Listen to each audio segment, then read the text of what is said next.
क्या कहा बताइए।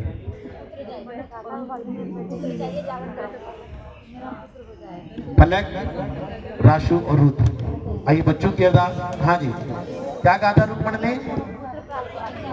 यदि मेरे घर में बेटी का जन्म हुआ तो मैं अपने घर में जागरण कराऊंगी। बेटे का जन्म हुआ, बेटा 1 साल का हो गया, 2 साल का हो गया, 3 साल का हो गया, धीरे धीरे करके 5 साल का हो जाता है, लेकिन जागरण नहीं कराती। बोलिए सच्चे दरबार की, सच्चे दरबार की। और अधिकतर ऐसा ही होता है, जो हमारे जो जागरण होते हैं अधिक से उनमें यही वाली एक समस्या होती है उनकी कि ये हमने बोला तो बहुत पहले था और कराने को भी बहुत दिन से सोच रहे थे, लेकिन करते करते लोगों ने 20 साल तक बिता दी। 20 साल पहले का बोला जागरण 20 साल बाद करा रहे हैं। बोलिए सच्चे दरबार की, सच्चे दरबार की। और शक्ति भी मां की देखने को मिलती है, इस महाशक्ति की शक्ति भी देखने को मिलती है। तो 20 साल बाद याद दिला देती है जागरण कराना है। बोलिए सच्चे दरबार की। कि एक परिवार में जागरण ऐसे ही बोला गया 20 साल पहले, उससे भी पहले का बोला गया था कि माता पिता ने मिलकर जागरण बोला और उनके बच्चे माता पिता बन गए। उन्होंने तब तक जागरण नहीं कराया कि बड़े बेटे की शादी हो गई, 3 बेटे थे, 2 बेटों की शादी नहीं हो रही थी। एक की उम्र लगभग 33 साल और एक की उम्र 35 साल, इतनी आयु हो गई। एक की शादी हो गई, 2 बेटों की शादी नहीं हो रही है। पिता का निधन हो गया, मां थी, बहुत कोशिशों के बाद जब शादी नहीं हुई, इधर उधर दिखाया,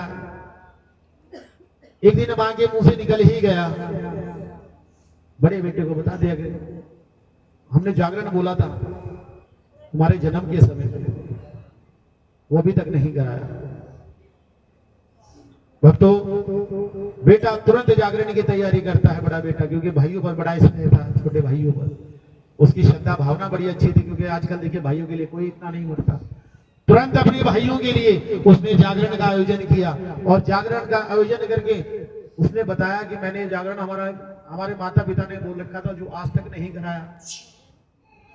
भक्तों, मां का चमत्कार भी देखिए कि केवल जागरण कराने मात्र से ही, बहुत ज्यादा समय नहीं, केवल 1 महीने में एक दूसरे भाई की शादी हो गई और एक का रिश्ता हो गया। दोनों को भगवती ने आशीर्वाद जो रुका हुआ था, मां की कृपा जो रुकी थी, वो तुरंत प्राप्त हो गई। बोलिए सच्चे दरबार की। यह एहसास करा देती है, बोलिए सच्चे दरबार की। किसी के सपने में आती है तो किसी को किसी प्रकार से एहसास दिला देती है। बोलिए सच्चे दरबार की, दरबार की। तो बोला हुआ जो जागरण होता है, कभी ना कभी आपको स्वयं एहसास हो जाएगा। 5 वर्ष बीत गए रुक्मण के बेटे को, और जब रुक्मण ने अरदास नहीं कराई, क्षमा कीजिए, जागरण नहीं कराया अरदास बोलकर, तब कहते हैं मां देने पर आए तो ढेरों की ढेर देती है और लेने पर आए तो चमड़ी भी ढेर देती है। बोलिए सच्चे दरबार की। अब कौन सी मां ऐसी जो चमड़ी उधेड़ती है बच्चों की? कोई भी नहीं है।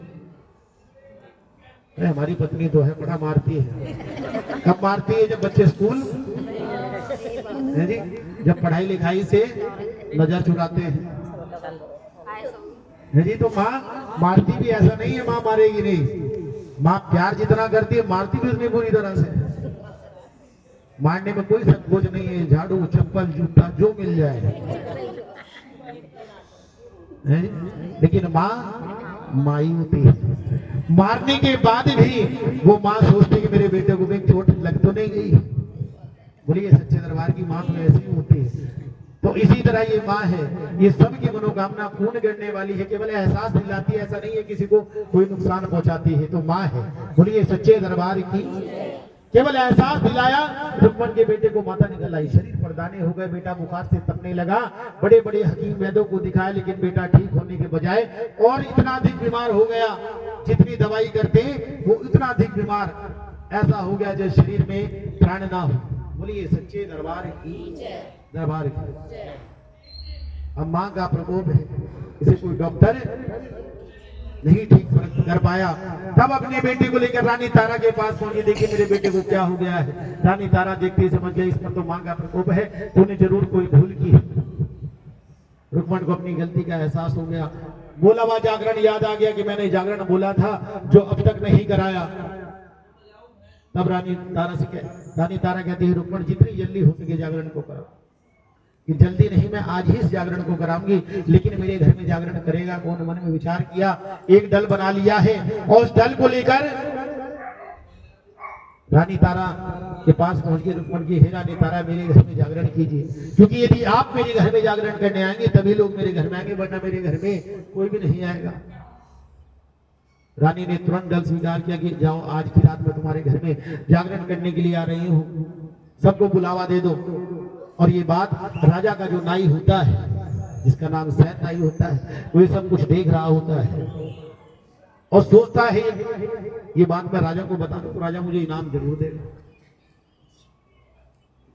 अब इनाम पाने के चक्कर में राजा के पास पहुंच गया नहीं और कहने लगा महाराज मैं आपको कुछ बताना चाहता हूं। कहना बोलो क्या बोलना चाहते हो। कि राजा आज आपकी रानी नीचू के घर में जागरण करने जा रही है। इतना सुनते राजा को क्रोध आया, एक थप्पड़ राजा ने कहा। अब लेने तो गया था इनाम और इनाम के रूप में क्या मिला, थप्पड़ मिल गया। कहने लगा मेरी रानी पर लाछन लगाता है कि नहीं महाराज मैं झूठ नहीं बोल रहा हूं। रोने लगा, गिड़गिड़ाने लगा कि राजा मेरी बात झूठ नहीं है, मैंने एक दल लेते देखा है और कहते हैं जो दल लेता है वो जागरण में जरूर जाता है। बोलिए सच्चे दरबार की। अब राजा जब नाई कहने लगा महाराज मुझे क्या मार रहे हो, मेरे पूरे परिवार को जान से मार देना, मेरी बात झूठ नहीं, मैं तो आपके हित के लिए आया हूं।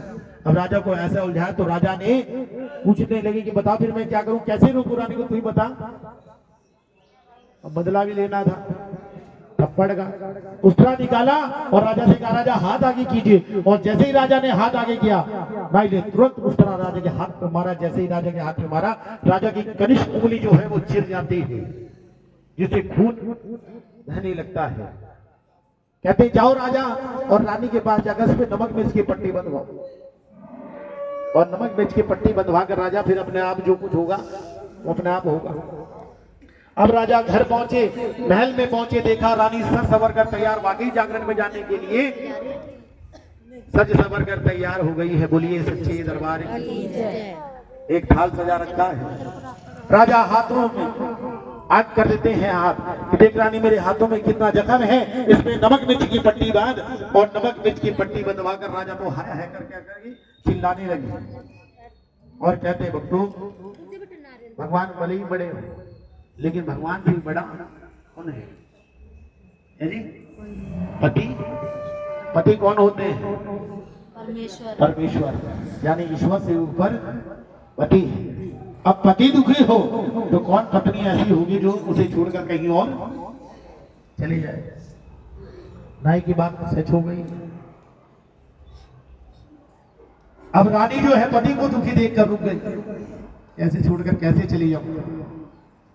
अब राजा जो है रानी की गोद में सर रख कर लेट गए और बड़े खुश हो रहे हैं कि मैंने रानी को दर्द से कहरा रहे हैं, लेकिन मन बड़ा खुश है कि अब रानी नीचों के घर में जागरण करने नहीं जाएगी। लेकिन कहते हैं भक्तों ये माँ जो पत्थर में भी फूल उगा दे ये क्या नहीं कर सकती। जब सच्चे भाव से रानी ने माँ से कहा हे माँ मैंने तेरे नाम का दल स्वीकार कर रखा है, तेरे नाम का जागरण आज रुक्मण के घर में होना है, और यदि माँ मैं उस घर में ना पहुंची तो लोग कहेंगे कि इस घर में रानी जागरण करने नहीं आए, तो लोग जागरण नहीं कराएंगे, लोगों का विश्वास उठ जाएगा। माँ तो माँ कुछ ऐसा करो कि मेरे राजा का जो दुख है वो दूर हो जाएगा और मैं तेरे जागरण में आ जाऊं। भक्तों माँ का चमत्कार हुआ, राजा गहरी नींद में सो गए और रानी चुपके से उठकर रुक्मण के घर जाकर जागरण शुरू करवा देती है। और उधर रुक्मण के घर में जागरण शुरू हुआ और इधर राजा की नींद। राजा ने देखा महलों में तो रानी है ही नहीं, नींद खुली, पूरे महल में ढूंढा, जब रानी नहीं मिली राजा समझ गए तो मुझे धोखा देकर रुक्मण के घर जा चुकी है। रुक्मण के घर पहुंच गए तलवार लेकर, नंगी तलवार हाथ में है, रानी को मारने पहुंचे हैं। लेकिन वक्त तो देखिए कि रुक्मण के घर का दरवाजा तो बंद है, अंदर से कुंडी लगी हुई है। अब जागरण हो रहा हो और घर का दरवाजा बंद हो, ऐसा आपने कहीं देखा है जी? देखा है कभी ऐसा? बताइए। जिस घर में जागरण हो उस घर के दरवाजे खोल कर रखे जाते हैं कि माँ हमारे घर में प्रवेश करे। लेकिन पहले एक जागरण जिसे वामपंथी जागरण कहते हैं, वो जागरण बड़ा कठिन था, महाकाली का जागरण। जागरण हकीकत में वही होते थे, ये तो वैष्णव रूप बाद में हुआ है। महाकाली का जागरण हो रहा है, अंदर महाकाली की तस्वीर लगी है। राजा दरवाजों के सुराखों से झांक कर देखते हैं कि अंदर एक पशु की, एक बकरे की बलि चढ़ाई जाती है। बकरे को मारकर उसके छोटे छोटे मांस की टुकड़ी किए, पहले माता रानी को भोग लगाया, फिर वही प्रसाद सब भक्तों को बटा। सब भक्तों ने इस प्रसाद को अपने अपने पल्लों में लिया और रानी ने भी लिया और सबने खाया तो रानी ने भी खाया। बोलिए सच्चे दरबार। ऐसा देखकर राजा का जो क्रोध है वो 7वें आसमान पर। बोलिए सच्चे दरबार दरबार। राजा सोचने लगे खुद को वैष्णव कहने वाली रानी आज नीचों के घर में मांस खा रही है। छोड़ूंगा नहीं, किसी भी हालत में से मार दूंगा आज। और जैसे ही रुक्मणी के घर का दरवाजा जागरण संपूर्ण हुआ और जैसे ही दरवाजा खुला, राजा तलवार लेकर सामने खड़े हो गए। बोलिए सच्चे दरबार की,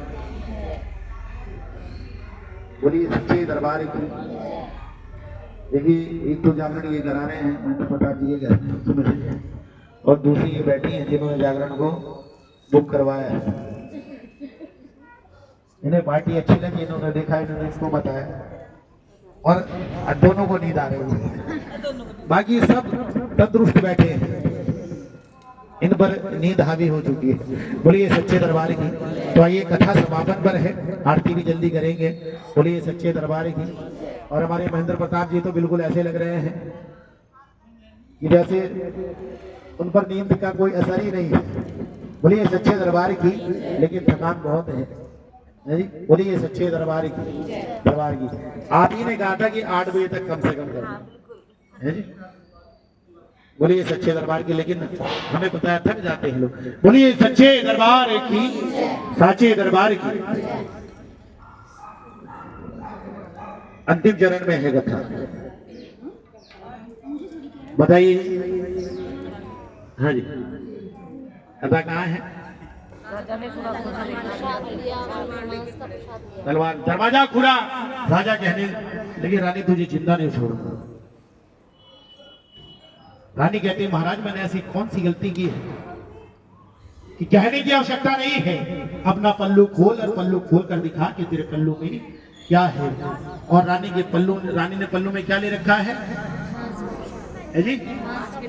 मांस का प्रसाद ले रखा है। बोलिए सच्चे दरबार किस चीज का मांस है? जैसे आप सोच रहे हैं वैसे ही राजा सोच रहे थे। और जैसे ही प्रसाद के पल्लू खोलकर दिखा, पल्लू खोला, रानी के पल्लू में जो मांस था बकरे का मांस नहीं, मां का चमत्कार हुआ। वो क्या बन गए? हाँ जी। अब पंचमी मास सबसे मुख्य रूप में क्या होता है? जब हाथ डलेगा सबसे पहले क्या चीज डलेगी आपके पल्लू में आके? हाँ जी, मखाने, जो कि हड्डियों के रूप में होते हैं। बोलिए सच्चे दरबार की। हड्डी मखाने बन गए, मांस किशमिश छुआरे बन गए। राजा देखकर हैरान है कि रानी ऐसे कैसे हो सकता है कि मेरा देखा हुआ कानों से सुना झूठ हो सकता है, आंखों से देखा तूने मांस लिया, मांस खाया, तूने जरूर कोई जादू सीखा है। बोलिए सच्चे दरबार की। तो आइएगा आप पंचमेवे का भोग लगाएं और पंचमेवे का भोग लगाने के बाद ये प्रसाद सबको बांटना है।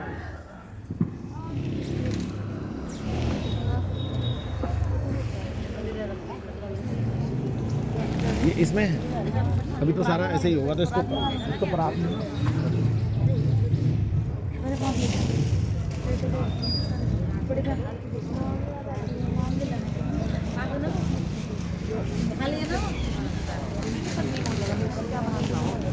इसको एक काम करो, अभी गाड़ी लास्ट में बताता हूँ, इसे वहाँ पे बैठ के ना इसको